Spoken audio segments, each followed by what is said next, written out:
Hi, this is James from Tabletop Gaming Guild, and today we're going to take a look at the 1 to 6 player game Charterstone, published by Stonemaier Games. Each game takes about 60 minutes to play, and you're going to play throughout 12 different games to try to have the greatest charter and the most points by the end of the game to please the Ever King. Now, what we're going to do is a little different than normal. We're not really going to go down to the table and go over anything because the game itself is going to be a legacy game. That means that throughout the games, new rules will be introduced. You're going to be modifying the board in different ways, and you're going to permanently putting stickers on the board, permanently ripping up cards, or, well, actually, in this case, you're going to be putting them in a little tuck box so you can use the recharge pack. But permanently getting rid of cards for that game. You're going to be marking up cards. You're going to be writing on the board. You're going to be permanently modifying the game. Now, at the end of the game's 12th session, you'll have a customizable board a customized board that you could play on forever in the future. Or you can get the recharge pack, flip the board over because the board is double-sided, and play another game. Now, when you start out playing Charterstone, the rules are very simple. It's going to be a general worker placement game, where you're going to place down a worker and you get to do the actions at that spot. Now, most of this game, like most worker placement games, is going to be gaining resources, exchanging resources, and gaining points. Now, there's going to be several places in the middle of the board that always are going to be available. Well, that are available for players to use. And you're going to be building your own charter throughout the game. Now, in your little charter, when you build buildings, you're going to place them on that board. You're going to permanently affix the sticker to it, and now that's available. Now, other players can use your portions of the board, and so on. So that's the thing to keep in remember, that all the other charters that are out there are usable by you also. The rules at the start of the game are very simple and very easy to teach. They will gain throughout the game. You have an index box of cards that you get to go through, and different points of the game will tell you to find a different index card and pull it out, and you do what it says. Some of them will gain more rules that will go into the rule book. There's going to be empty spots in the rule book where you can place the new rules in according to the location they say to place it in the rule book. You will have, like I said, new buildings that you can build in the future and place on the board. You'll have new personas and characters that you can use throughout the game that you'll gain, and lots of different things. So the big thing I would like to say about this game is the unlocking stuff. Getting stuff out, finding new things, putting new buildings out. That is the big part of this game. And I think my favorite part. Now, one thing I will say with this game here is when you go into this, you're going into this because you want to have fun.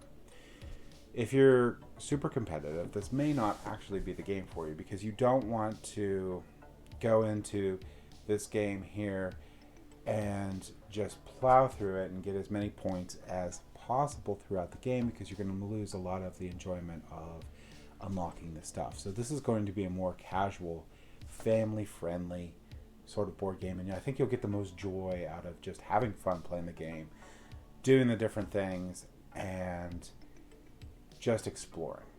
You can just spam stuff in the game and do different things if you really, really want to, but I think that's a little boring, and you probably won't have as much fun as you could throughout the game. And the other things I like about this game is there's a really cool mechanism where when you do certain actions, the end tracker moves along. So when you build a building, or you go and you deliver resources to, I believe, the Ever King, and get points that way, this end of game tracker will move along, and there's different sort of events that it will trigger. So you have a clear indication of when the game's going to end, and you have some control over when the game's going to end. But it is a forward motion thing. It's going to continue to go, so it's not going to be like you're going to be able to delay the game too much. You can generally, by not doing some of the different actions on there, you can make the game longer than the 60 minutes, and that's fine as long as you're having fun. But in general, you're going to want to push this track along. sometimes you're gonna want to push this track along to have certain things fire, like the income and stuff, when it's best for you. So you're gonna try to like manipulate it a little bit. You also have your influence tokens that are a nice resource in the game that you're going to want to make sure that you keep track of and that you manage properly, because everything in this game is limited. All the resources, all the coins, and your influences per round.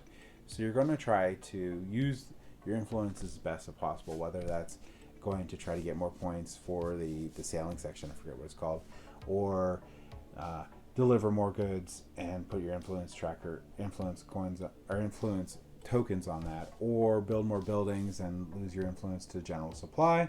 The nice thing about losing your influence to the general supply is later on there's a couple different ways, which is not a spoiler, that you can get some of these back, but not a whole lot. So in general, when you're using influence, you're going to need to try to manage that properly.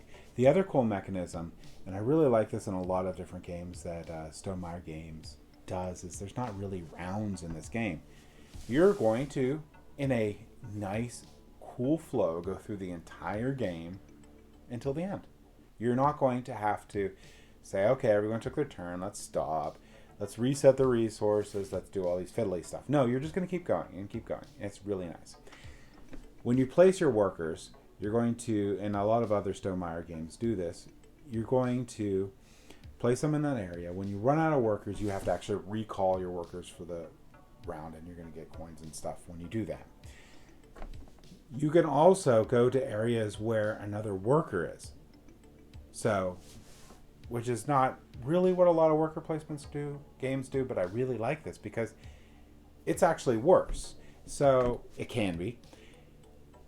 When you go to a place where an opponent is, you actually return that worker back to their hand.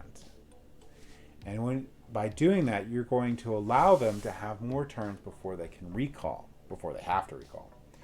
So, it's, in a way, you could consider it worse than having an area blocked off, because you have to really want that to give that opponent that advantage. But it's also nice, on the other hand, where nothing on the board's really blocked off, other than if you don't have the resources to pay for that area. And the other thing cool about this game, because I don't want to get into spoilers, that's part of it why we're not doing like a board overview. It's just you can easily get into this game. Rules are super, super simple. So Watch It Play It does a really good review video of this, so I would highly recommend checking that out. It's really short. Don't need to watch too much of it. You can just watch the first section and be good. Throughout the game, this game will throw different twists and turns in there. They're not like earth-shattering, but they're really nice. So, after probably about the first 3 games, I've played this like twice now through the whole thing. You're going to have some new cool things occur to the board, depending on what you unlocked and what you're doing. But there's going to be story beats that occur no matter what throughout the game. And it's nice because it keeps it different and fresh per game, but it's not like earth-shatteringly different. You will still know how to play the game. It's just like little drops of water of changes and stuff in there. And I really like how the rule book sort of just like fleshes out throughout the game. You're going to add these rules, but you're going to learn them as you do them. In fact, even in the first game, you're going to be learning these rules as you go. Different things that are really nice in the game, you learn them as you go. You don't have to ponder or remember a giant set of rule books. You will learn them as you play the game, which is really cool. There's just a lot of flow in this game that is great. Now, a couple things I want to talk about. Yes, I talked about a little bit about who this game is for. So this game, I think, is for people that are just going to look to have a fun, casual campaign game. You're going to have to find a group that is willing to play through the 12 games of Charterstone. Now, you can have people drop out and add in throughout the campaign, but I think to get the most enjoyment, you're going to want to have the same group throughout. If you have to have someone drop out, it's not the end of the world. You can keep going. So it's not like some of the other legacy games where that same group has to play through it or else. So I really like that in there, and there's a lot of I like how clear it is on what you need to do for that. You can also play with the lower player counts, but I think this is going to shine the best at the highest player count you can possibly get, which is going to be up to 6. If you play with the lower player counts, you can do 2 different things. You can place the different charters and stuff out as explained in the rules, or you can actually have an automa run those other players. So you do have some options on there, and it does add some unique elements to have that throughout the game and going for it. But in general, this is going to be for someone that wants to have some fun and has a group that's willing to play it and is not looking for a super competitive experience, but a fun, exciting, and exploratory experience throughout this Euro game, so just looking for fun. That's who the game's going to be really for. If that's not something like you can't get the 12 games in, or you can't find a group for this, if you're willing to do it yourself, you can play this game solo if you want. There's ways to do that. There's an automa in there, and you can do that. If that appeals to you, you can also get this game.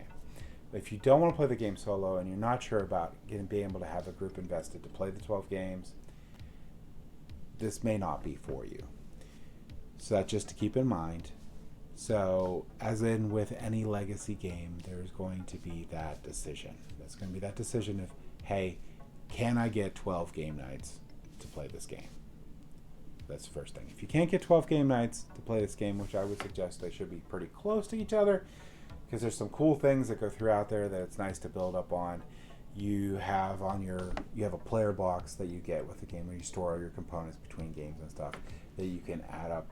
You color in stars and stuff, and you get different bonuses throughout the games, which is really cool. So it's really nice to be invested in that, and I do highly recommend that you try to keep your game nights closer together so that everything's still fresh, especially towards the end where people might forget about some of the little things that get added in there and so on. But overall, I personally like this game.